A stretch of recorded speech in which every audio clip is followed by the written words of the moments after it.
Hello friends, today we will learn a very useful trick.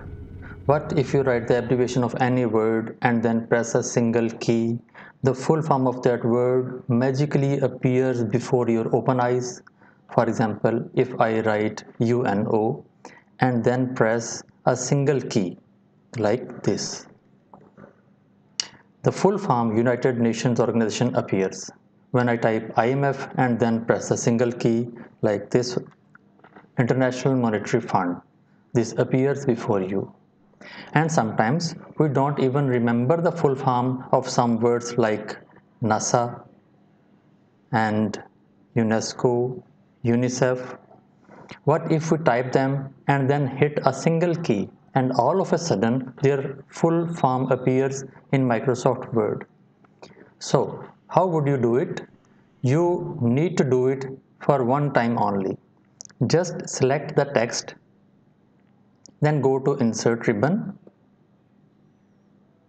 and in the text group, select the text box. Go to the bottom of the drop-down menu where you will see Save Selection to Text Box Gallery. Click it. A new window appears.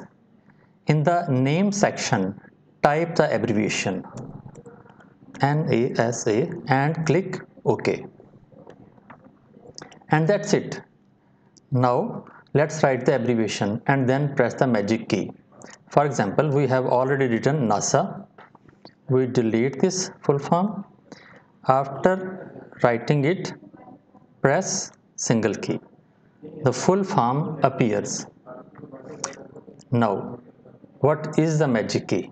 The magic key is F3. Now, you can write the abbreviation of any word and then press F3. How was the magic key? Please let me know in the comments, like this video and subscribe to this channel. Thank you.